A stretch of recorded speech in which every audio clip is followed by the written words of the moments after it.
और वो स्तुति करने के बाद फिर है ना वो स्तुति करते हैं, और स्तुति करने के बाद तीर्थंकर भगवान जैनेश्वरी दीक्षा लेते तो पंचमुष्टि के श्लोंच, क्या कितनी मुष्टि, तो क्या बोलते, नमः सिद्धेभ्या, क्या बोलते, आपका नाम नहीं लेते हैं वो, ओम नमः सिद्धेभ्या, आप मत हाले फूलो फिरो, इसमें ही खुश हैं कि सब लोग हमारा नाम जपते, ओम नमः सिद्धेभ्या, ओम नमः। महाराज जी प्रवचन शुरू करते तो हमारे नाम से ओम, देखो कितने खुश हो रहे हैं। तो भैया ये ध्यान रख करके चलना, सिर्फ नमः सिद्धेभ्या बोलते तीर्थंकर भगवान, और पंचमुष्टि क्या करते हैं, केसलोंच करते, वस्त्रों का त्याग करते, उन्हें किसी, उनके कोई गुरु नहीं होते, किनके, बोलो किसके, तीर्थंकर के कोई गुरु नहीं होते, पर वो सबके गुरु होते हैं। बताओ कैसी अनहोनी बात है, उनके कोई, बोलो उनके कोई गुरु नहीं होते, पर वो सबके विश्व गुरु, विश्व गुरु, तीन लोक के गुरु हैं वो। और जो उनको अपना गुरु नहीं मानता है वो सबसे बड़ा मिथ्या दृष्टि है। बोलो जो तीर्थंकर भगवान को अपना गुरु नहीं मानता है वो इस जगत में सबसे बड़ा मिथ्या दृष्टि है, सबसे बड़ा अज्ञानी है। इसलिए तीर्थंकर क्या है, सबसे पहले अरिहंत को नमस्कार किया गया, उसके बाद में सिद्धों को, जबकि सिद्ध भगवान बड़े हैं और अरिहंत भगवान छोटे हैं, क्योंकि इनके 4 घातियां न से उनकी पूरी घातियां घातियां सब नष्ट हो गए। तो पहले नमस्कार किसको किया गया, अरिहंतों को, क्योंकि उन्होंने हमें मोक्ष का मार्ग बतलाया। क्या बतलाया, मोक्ष का मार्ग बतला। तो वे स्वयं दीक्षा लेते हैं, उन्हें किसी से दीक्षा लेने की आवश्यकता, किसी से दीक्षा लेने की आवश्यकता नहीं है। तो वे क्या होते, स्वयंभू होते हैं। क्या होते हैं वो, बोलो क्या होते हैं, स्वयंभू। दीक्षा लेते, वन में साधना करते हैं और केवल ज्ञान के लिए प्राप्त करते हैं, और केवल ज्ञान प्राप्त होने के बाद में समोषण लगता है, दिव्य धुनी कृति है, फिर अघातिया कर्मों को नाश करके वो सिद्धत अवस्था को क्या कर लेते हैं, प्राप्त कर लेते हैं। तो ऐसे स्वयंभू वे है ना, स्वयंभू होते हैं। पर पंचम काल में कोई भी जीव स्वयंभू नहीं है। क्या, पंचम काल में कोई भी स्वयंभू नहीं है। जैसे हम दीक्षा लेते हैं तो मैं किसी ना किसी को अपना गुरु स्वीकार करना पड़ता है। जब तक गुरु नहीं होंगे तब तक तुम्हारा जीवन क्या नहीं होगा, जब तक नहीं है गुरु तब तक तुम्हारा जीवन नहीं होगा शुरू। गुरु तो होना ही चाहिए, और जिनसे दीक्षा, शिक्षा, मार्ग निर्देशन, वे क्या कहलाते, हमारे गुरु कहलाते। और ये संबंध हमेशा के लिए होता है। ये संबंध, एक बार किसी को गुरु बना लिया तो हमेशा उनसे हम उनके निर्देशन में रहते, उनसे प्रायश्चित, उनसे दीक्षा, शिक्षा, उनकी आज्ञा में रहना, उनकी आज्ञा का पालन करना, उनके विरुद्ध कार्य नहीं करना, इसी का नाम है गुरु। हमने ये देखा जो गुरु की आज्ञा नहीं पालते वे नियम से दुर्गति को प्राप्त होते। और ऐसा मैं नहीं कह रहा हूं, आचार्य कुंद कुंद स्वामी ने 4 गाथाओं के द्वारा अलौकिक गुरु भक्ति का वर्णन किया। गुरु भक्ति विहीडाणम शिस्ताड़म सर्वसंग वीरदाड़म ऊसर खित्ति बबियम सुबी जान सब बड़ुठाड़म। क्या कहा, समझो ये बातें बहुत आवश्यक हैं। इसके बिना तुम भली भोजन तो कहीं भी मिल जाएगा, लेकिन जिसके लिए तुम व्रत धारण किए वे तुम्हें कहीं नहीं भी मिलेंगे। भोजन तो कहीं भी मिल जाएगा। इस पीछी कमंडल का भैया, अनुराग भैया, इस पीछी कमंडल का इतना प्रभाव है, इतना प्रभाव है, इतना प्रभाव है कि कोई भूखा नहीं रहता है।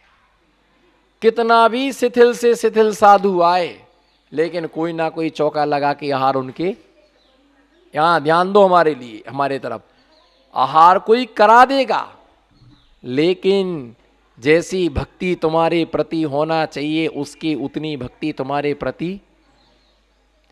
श्रावक से राग मत करो, लेकिन श्रावक से अनुराग करो। क्या करो? राग मत करो, लेकिन क्या रखो उनसे? बेचारे वो भी तुम्हारी शरण में आते, उन्हें वात्सल्य दो। इतना सा तुम हाथ उठा देते हो, खुश हो जाते हो। आहार देने आए, उनसे एक गिलास आनंद हो जाता हो उनके लिए। भैया व्रती करने आए, उनको 2 मिनट अवसर दे दो कोई, तो उनको आनंद खुशी हो जाती उनके लिए। उनके लिए खुशी हो जाती उनके लिए। तो भैया ये ध्यान रख करके चलना, वो भी तुम्हारी शरण में आए।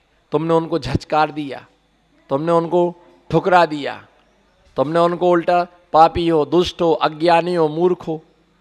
अरे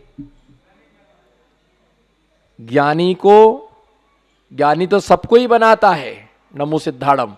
ज्ञानी तो खिलाड़ी को तो सबको ही पसंद करता। तुम अनाड़ी को पसंद करो और अनाड़ी को खिलाड़ी बनाओ। बिगड़े को सुधारो, सुधारे को तो सब सुधारते हैं।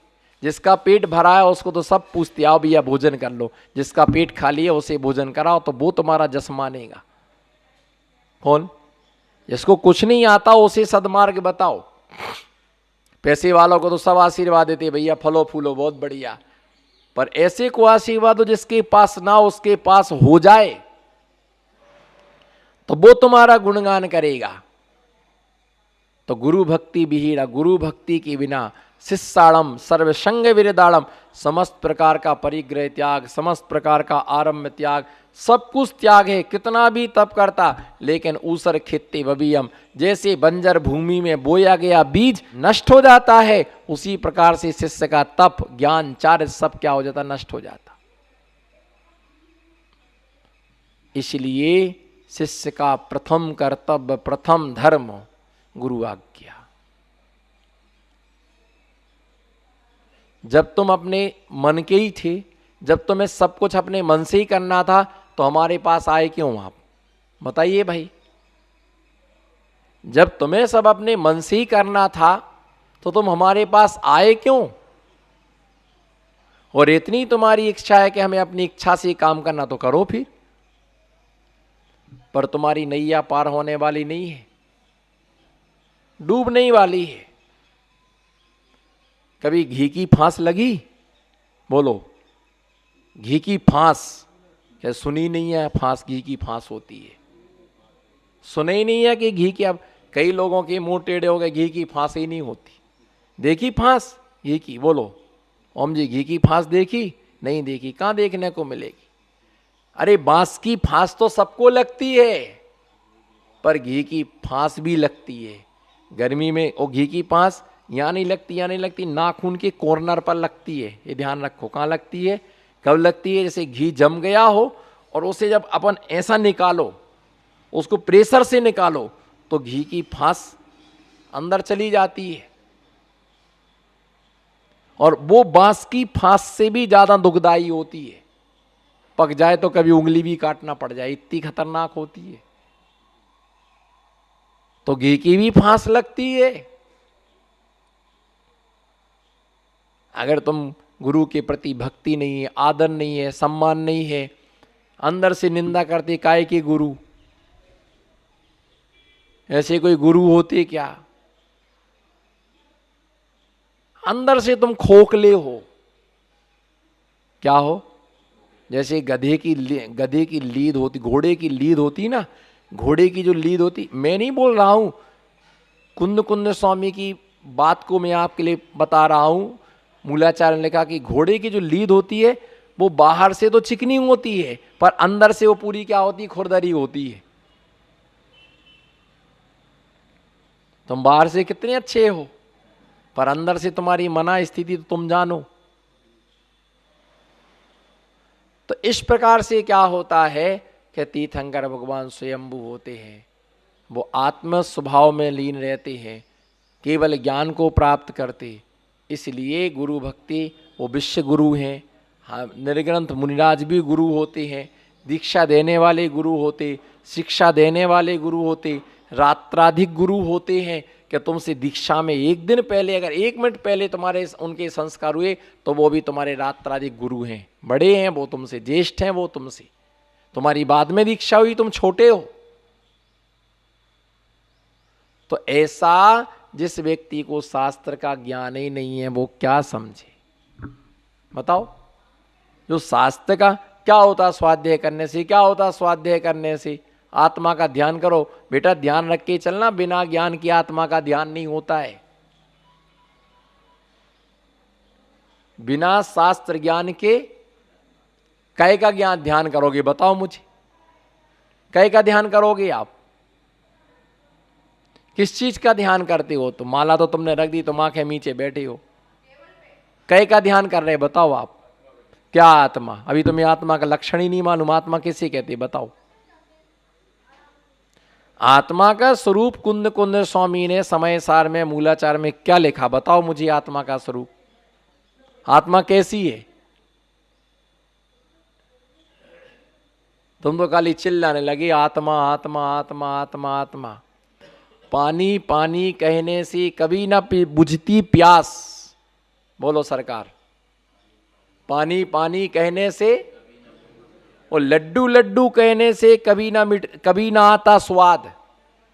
ऊपर वाला बोलो फिर नीचे वाला बोलना। पानी पानी कहने से कभी ना बुझती प्यास और लड्डू लड्डू कहने से कभी ना आता।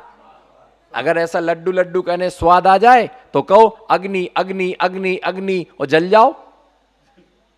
कहो बिस बिस बिस बिस मर जाओ।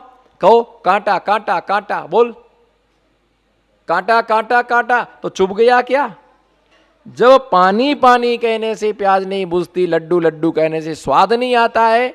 आत्मा आत्मा आत्मा आत्मा आत्मा आत्मा आत्मा, ऐसे तो कई चिल्लाने वाले हैं आत्मा आत्मा आत्मा। तो आत्मा आत्मा कहने से कभी आत्मा का बोध नहीं होता है और परमात्मा कहने से कभी परमात्मा का बोध नहीं होता है। कितने मुनिराज भवनत्रक में चले गए, कितने कहाँ कहाँ पर्याय में, क्यों? उन्हें आत्मा का ज्ञान नहीं था, स्वाध्याय के प्रति रुचि नहीं रखी, शास्त्र के प्रति कभी आदर का भाव नहीं रखा। तो बस बिना शास्त्र के आत्मा का बोध नहीं होता। नकाय को लिखते आचार्य इतना लिख रहे, अभी भी लेखन चल रहा, अभी भी ग्रंथों का पढ़ियन हो रहा। किसके लिए? पढ़ने वाले हैं। तो ऐसे तीर्थंकर भगवान स्वयंभू होते हैं। आगे छंद देखेंगे, 5 नंबर का छंद। छिंदन शेषान शेषान निगल बलि कलिम स्थिरंदंत स्वभावै सूक्ष्मत्वावगाहा गुरु लघु गुणै छाये के शोभमाना अन्य चान्यस विपोह प्रवण विषय सम प्राप्ति लब्धि प्रभावै रूर्ध्वा व्रज्या स्वभावात् समय मुपगतो धामनि संतिष्ठति ग्रे। आचार्य महाराज यहाँ पर बतला रहे हैं कि भाई अरिहंत देव शेषान 12वें गुणस्थान में। अब सबसे पहले तो ये है, गुणस्थान कितने होते हैं? 14। कितने होते हैं? पहली बार सुना। गुणस्थान नाम ही पहली बार सुना। और मुझे तो ऐसा लगता कि महाराज के स्वाध्याय में भी पहली बार ही बैठे। तो भैया ये ध्यान रखते, गुणस्थान क्या होते, कितने होते हैं? बोलो कितने होते हैं? 14। अब सबसे पहले गुणस्थान किसे कहते? मोह और योग के निमित्त से आत्मा के जो परिणाम बनते उसका नाम क्या है? गुणस्थान। किसके निमित्त से? मोह। ये हमारा, ये हमारा, ये हमारा, ये हमारा, इस परिणति का नाम क्या है? मोह। इसका नाम क्या है? इसका नाम क्या है? मोह। उसका नाम क्या है? उसे मोह कहा गया। तो मोह और योग, योग का मतलब होता है मन, वचन और काय। मोह और योग के निमित्त से आत्मा की जो परिणति होती है इसका नाम क्या है? गुणस्थान।